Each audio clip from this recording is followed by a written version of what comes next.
Halo sahabat kita. Nah, jadi hari ini aku lagi mau bincang-bincang sama teman aku nih. Dia itu bisa dibilang salah seorang pekerja seni juga. Dia itu dancer, koreografer, dia coach juga, dia show director juga, sampai dia itu adalah instruktur olahraga juga. Nah, kenapa aku mau bincang-bincang sama dia? Karena itu sesuai dengan apa yang sedang Yayasan Kita Turut Andil ini lakukan, yaitu Road to Kreasi. Apa sih kreasi itu? Kreasi adalah kreatif dalam berdonasi. Itu akan berupa virtual music concert yang akan ditayangkan tanggal 26 ini jam 7 malam di YouTube-nya Kita Turut Andil. Selain kita nanti bisa senang-senang, kita bisa lihat artis-artis, kita bisa lihat pekerja seni, pemain musik disabilitas, dancer disabilitas, dan juga masih banyak hal lainnya. Kita juga mau mengajak kalian untuk berdonasi bersama-sama yang nanti hasilnya akan ditujukan kepada para pekerja seni budaya yang terkena dampak dari COVID-19 ini. Nah, jadi sekarang kita mau sampai orangnya langsung untuk yang di dalam. Jadi kalian jangan lupa nonton, like, komen, subscribe, dan share ya teman-teman kalian. Let's go!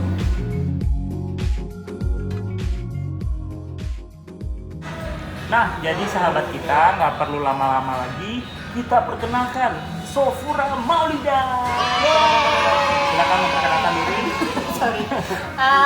Nama aku Ufa Sofura atau nama lengkapnya Sofura Maulida. Aku adalah salah satu dance teacher di Indonesia, koreografer juga, penari profesional juga. Iya, dan jangan lupa dia juga instruktur olahraga. Oh iya.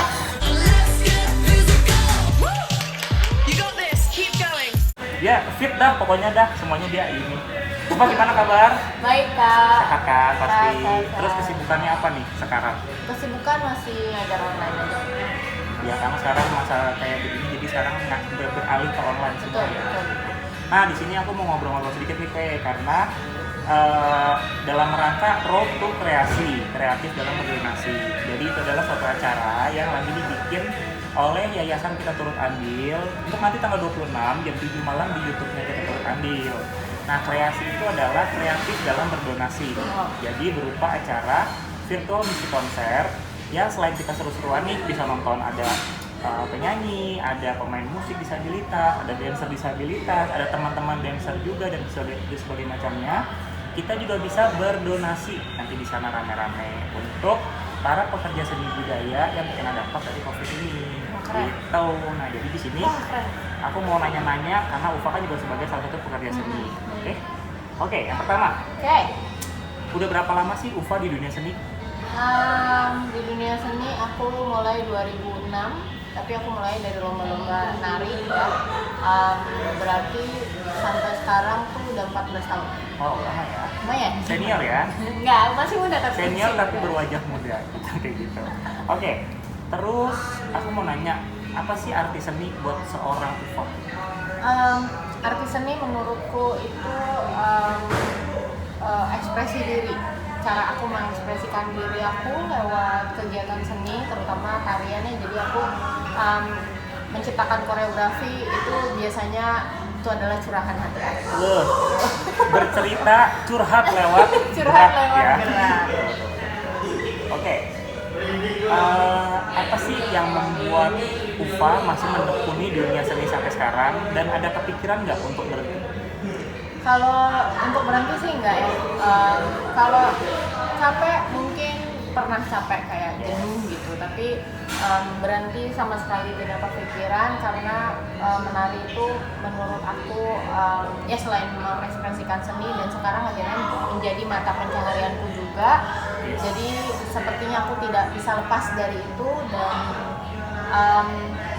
udah apa ya, udah di dalam diri. Udara gitu. daging ya. Daging. Nafasmu adalah tarian. Pertanyaan selanjutnya, pasti sahabat kita pengen tahu nih, apa sih achievement terbesar yang udah dicapai oleh seorang Ufa?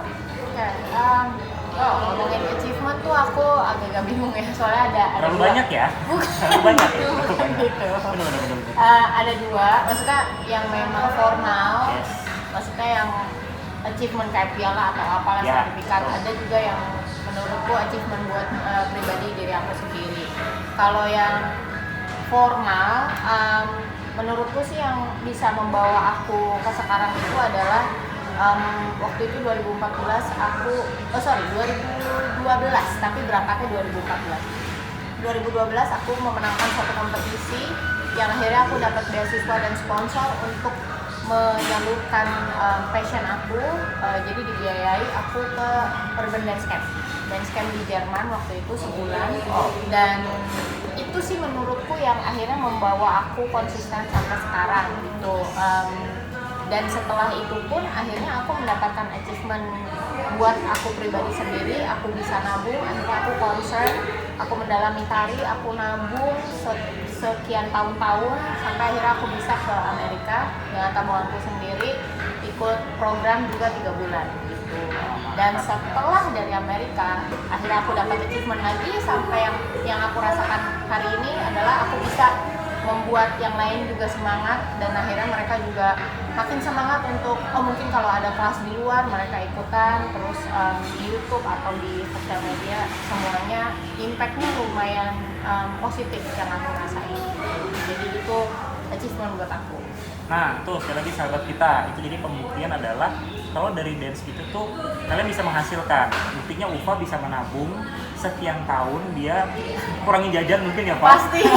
Sampai akhirnya dia bisa ke Amerika untuk mengalami pengalaman baru, yaitu dia training dance di sana gitu. Dan ketika dia balik, itu menjadi sesuatu yang positif yang membuat dia semakin naik karirnya kalau menurut aku gitu. Karena aku cukup mengikuti Ufa juga, dan banyak orang yang jadinya tuh adore sama dia, bukan karena cuman Ufanya keren, tapi memang dia punya skill yang bisa dipertanggungjawabkan gitu dengan cara dia belajar keluar seperti itu. Pucuk. Nah, ini juga masih berkesinambungan nih. Ya. Apa sih pengalaman terburuk yang pernah Ufa dapetin dan pengalaman yang paling berkesan selama Ufa menjalani dunia tari? Oke, ngomongin pengalaman terburuk sih sebenarnya nggak buruk-buruk. Maksudnya bukan yang sampai kayak dilecehkan atau gimana, cuma mungkin lebih ke mental kali ya, karena image penari kan dari dulu kita mikirnya, bukan kita, maksudku orang-orang in general itu mikirnya ya udah penari itu apa sih, penari itu cuma hobi, nggak bisa ngasihin duit, terus cuma sebagai background aja, pelengkap aja gitu, tapi nggak bisa berdiri sendiri. Sedangkan menurut aku tuh penari tuh bisa banget berdiri sendiri gitu. Nah, pengalaman yang mengesankan. Jadi mungkin kalau terburuknya ketika berhadapan dengan masyarakat in general. Tapi kalau yang mengesankan adalah ketika kita punya karya yang di sekitarnya juga penikmat seni, mereka tuh mengapresiasinya tuh gila itu gitu, sampai yang kita ditanyain lagi ini maksud karyanya apa, atau kita brainstorming maunya karyanya seperti ini supaya lebih hidup. Dari situ aku merasa bahwa tarian itu benar-benar diperlukan untuk menjadi suatu packaging yang bagus. Jenis tarian apa aja sih yang Ufa kuasai atau mungkin yang sudah Ufa tarikan selama ini? Kalau yang udah aku tampilin sih lumayan hampir semuanya kali ya, enggak, kecuali balet lah. Kalau sama tari klasik tuh kayak tari balet tradisional pakem banget, itu aku belum pernah. Cuma kalau yang udah fusion, udah kontemporer, udah modern, itu aku lumayan udah pernah nyobain. Cuma kalau untuk ngajar aku lebih fokus ke modern dance sama hip hop gitu. Yang emang jadi basic. Iya.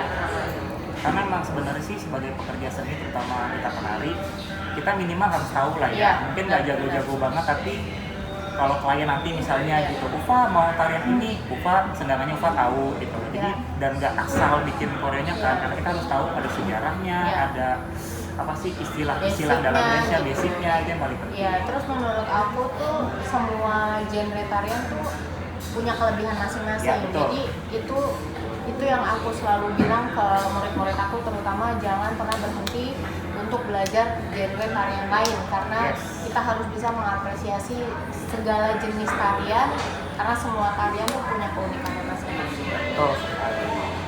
Nah, ini sekarang yang aku mau nanya yang sedikit berhubungan dengan acara kreasi ini kan, tujuannya. Menurut Ufa, gimana sih pandangan Ufa tentang seni budaya di Indonesia sekarang? Seni budaya atau seni tari, seni musik dan lain-lain sangat-sangat berkembang ya Kak. Yes. Terutama adanya sosial media, YouTube, segala macam, Instagram itu orang jadi gampang akses untuk cari tahu apa itu seni budaya di Indonesia tuh apa aja. Jadinya kita juga milenial nih gampang lah untuk belajar gitu. Tapi mungkin maksudku harus tetap apa ya? Tetap dilestarikan lah gitu. Jadi makanya kan sudah banyak juga sekarang yang misalnya mau mengangkat seni tradisi apa tapi dikemasnya secara modern ya, supaya anak-anak muda zaman Jangan sekarang mau. lebih nyampe gitu Ya. pesannya apa dan akhirnya lebih menarik kayak batik lah gitu. Batik kan sekarang udah mulai Keren, dibikin ya. macam-macam, jadi orang tuh pakai batik dengan bangganya dan kerennya gitu. Karena sebenarnya balik lagi itu bagaimana kreativitas seorang pekerja seni ya untuk membuat suatu hal yang mungkin dianggap orang banyak, aduh misalnya kayak tarian tradisional tuh bosen deh, nggak keren, nggak kekinian gitu. Padahal kalau dari sang koreografer atau mungkin dancernya bisa membawakan itu dengan lebih modern, itu akan jauh lebih bagus karena punya nilai plus ya. Tapi tidak menghilangkan historinya Ya. gitu. Dan keindonesiaannya. Betul. Nah, ini sekarang berhubungan dengan masa pandemi sekarang nih. Apa sih yang Ufa rasakan atau mungkin Ufa tahu cerita teman-teman penari tentang dampak dari pandemi ini untuk para pekerja seni? Terutama kalau mungkin ada Ufa yang kenal pekerja seni budaya, mungkin ada pernah cerita apa atau dengar? Aduh, kalau denger sih udah banyak banget ya. Maksudnya teman-teman di sekitarku juga kita semua kena kesusahan gitu. Mungkin bisa dibilang aku salah satu yang lumayan masih beruntung karena aku pengajar. Maksudnya aku ada reguler ngajar, cuma memang di shift jadi online dan itu pun pendapatannya berkurang 50%. Jadi kita juga sama-sama berjuang dan aku lihat juga di sekitar aku teman-teman dancer jual makanan, jual kue, apapun yang untuk survive gitu. Terutama juga aku sempat membantu salah satu proyek musikal di rumah, itu donasinya untuk kru panggung. Karena kan kalau teater panggung tapi sekarang juga nggak ada Iya, gitu kan. jadi Kasihan gitu sama seperti ulang tahun Jakarta kemarin, sebenarnya itu kan adalah panen pekerjaan untuk pekerja seni budaya Betawi. Iya. Nah, cuma karena lagi pandemi akhirnya mereka nggak bisa mendapatkan pekerjaan itu, nggak bisa berekspresi untuk mengeluarkan seni budaya Betawi gitu. Itu sih yang bikin sedih gitu. Jadi ya banyak dampaknya, sangat hampir ke semua aspek. Karena udah menjadi mata pencarian juga ya. Betul, gitu. betul. Nah, jadi buat teman-teman, aku mau ingetin sekali lagi gitu loh. Makanya gunanya dari kalian ikut berdonasi dalam acara kreasi ini untuk membantu para pekerja seni budaya yang terkena dampak. Karena kan sebelum ada ini aja mungkin banyaklah pekerja seni budaya itu yang kayak udah terlupakan kan, karena era milenial sekarang, anak-anak sekarang kayak lebih senangnya apa yang YouTube yang keren apa gitu, padahal Barat-baratan yes, gitu. barat-baratan, padahal Indonesia juga banyak yang keren loh Iya. dan yang harus dilestarikan gitu. Iya. Dan makanya dengan adanya pandemi ini mereka semakin berkurang gitu. Nah, itulah saatnya kita semua, aku dan kamu, untuk berdonasi bagi mereka.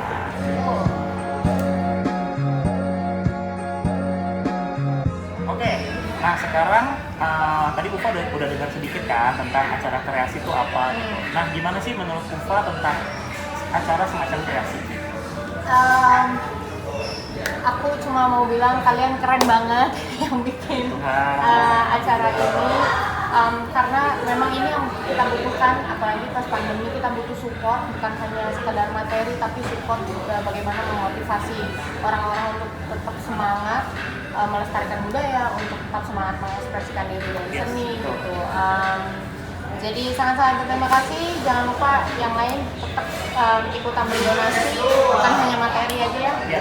Donasinya bisa tenaga, ilmu atau apapun, sharing. Ya semoga lancar semua, sukses, dan kita semua juga makin happy. Karena namanya kreativitas itu nggak akan pernah mati, apalagi seni itu akan selalu berkembang terus ya.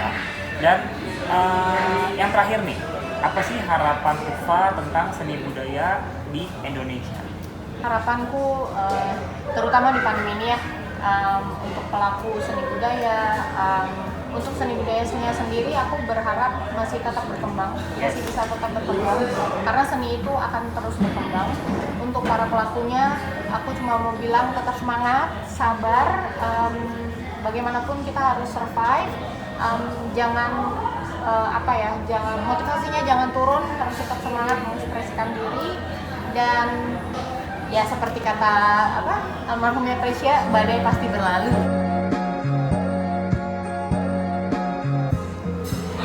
Nah, jadi jangan lupa saksikan acara kreatif dalam berdonasi tanggal 26 ini jam 7 malam di YouTube-nya Kita Turut Andil.